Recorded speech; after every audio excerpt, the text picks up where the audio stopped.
Fala, minha gente, mais uma vez aqui com vocês. Finalizado esse bloco de semântica formal, restaram apenas os exercícios das autoras Viotti e Müller, né? Elas compuseram este capítulo Semântica Formal da série Introdução à Linguística 2. Vamos resolver objetivamente as questões 5 e 6. Não vou me ater à resolução de todos os itens, dadas as nossas circunstâncias aqui de tempo e seria exaustiva a explicação, eu selecionei alguns exemplos e caso fique algum residual de dúvida, nós as tiraremos depois, né? Tiraremos esse residual, ok? A questão 5 diz assim: analise os pares das sentenças abaixo e diga se há acarretamento da primeira para a segunda. E para a gente responder, a gente precisa entender essa definição objetiva. Uma sentença A acarreta uma sentença B se e tão somente se, sempre que A for verdadeira, B obrigatoriamente será verdadeira. E no teste da negação, a gente também entende que se você imaginar uma situação, uma narração, uma historinha em que A acontece, mas B não acontece, então não há acarretamento lógico. Ok, pessoal? Vamos lá agora perceber essa relação, né? Pedro cozinhou e ferveu. Então nós temos aí cozimento e fervimento. Nós temos prototipicamente nos itens A e B uma relação de PAI de acarretamento, né? Perceba, não é possível cozinhar um ovo sem fervê-lo. Então, B, na verdade, é um consequente lógico de A.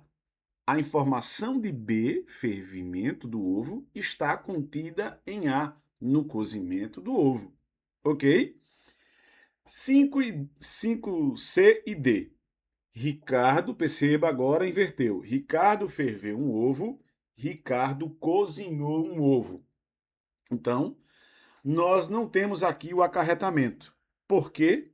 São processos de contingências diferentes, né? É possível eu ferver o ovo, não completar esse estágio de fervimento da água, né? E, portanto, não cozinhá-lo.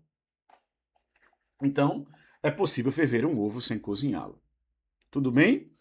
Não há acarretamento. Veja, quando eu digo assim, o Juca ouviu uma pessoa cantando. Estou olhando para cá porque minha outra tela está aqui em cima. Eu estou acompanhando na outra tela. O Juca ouviu uma pessoa cantando. O Juca ouviu um homem cantando. Não há acarretamento porque a pessoa pode não ser um homem. Pode ser, inclusive, uma mulher que estava cantando, né? Então, a regra de ouro para essas questões está aqui. O sentido vai sempre do individual para a ideia de conjunto e não o contrário. Vai sempre partir do indivíduo para o conjunto, ok? Se liga nessa dica, ela é muito importante para as nossas análises. Veja só aqui em 5i e em 5j. Nós temos hoje teve sol, né? Hoje fez calor. Não acarreta. Veja só. Hoje teve sol, não acarreta hoje fez calor, porque um dia pode estar ensolarado sem estar quente. Ou seja, a verdade da primeira sentença, que é hoje teve sol, não acarreta a verdade da segunda sentença. E por que muitos erram, né? Essa típica questão que pode cair em concurso. Porque as pessoas, em geral, associam a ideia do sol à ideia do calor habitual. No entanto, a lógica linguística é diferente da lógica do mundo. Na lógica linguística, né, um não exige o outro. A gente tem que observar aí as relações lógicas. Ok, pessoal? Vamos lá, vamos avançar um pouquinho aqui. Então, chegamos a 5O e P, não é? O João e a Maria são casados.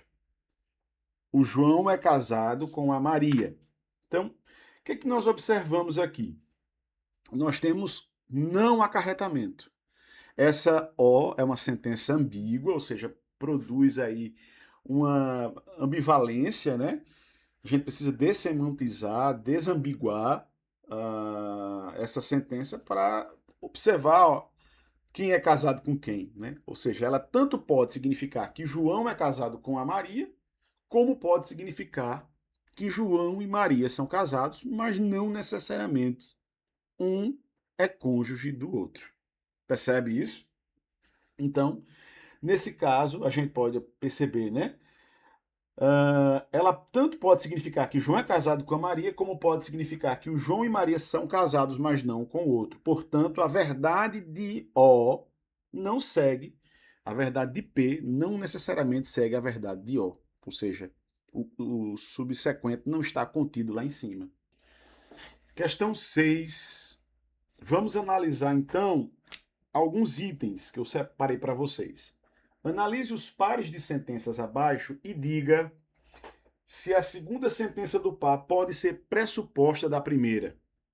Lembre-se que a pressuposição lógica é uma relação que se estabelece quando tanto a verdade quanto a falsidade da primeira implicam a verdade da segunda. Então a gente tem aí o João tirou 10 na prova.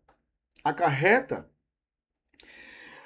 Veja só, a sentença B, que alguém tirou 10 na prova, não pode ser pressuposta da sentença A. Por quê, professor? Né? Apesar de A, que é o João tirou 10 na prova, tem como consequente alguém tirou 10 na prova, a negação, quando eu digo o João tirou 10 na prova, o João não tirou 10 na prova, não acarreta mais B. Compreendeu?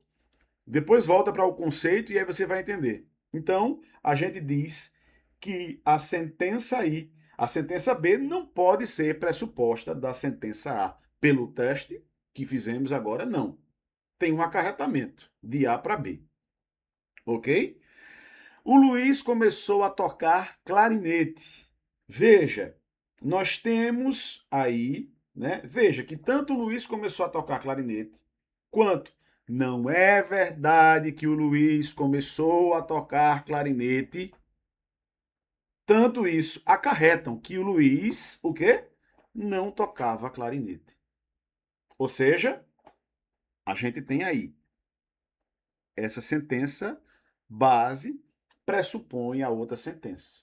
Foi difícil para o Pedro enfrentar aquela crise. O Pedro enfrentou a crise. O que é que nós temos aí? Tanto a sentença como a sua negação acarretam a verdade e, portanto, pressupõem. Tanto há acarretamento quanto pressuposição. Uma dica importante: se você consegue contar uma história onde a sentença 1 é verdade, mas a sentença 2 não é, então não há acarretamento. Na semântica formal, a lógica não depende do mundo, ela depende da relação entre as palavras. E aí? O sentido vai sempre do específico para o geral ou do geral para o específico? Ok? Então, minha gente, até a próxima. Já entramos agora em semântica das palavras, semântica lexical. Um abraço, tudo de bom. Valeu, até a próxima.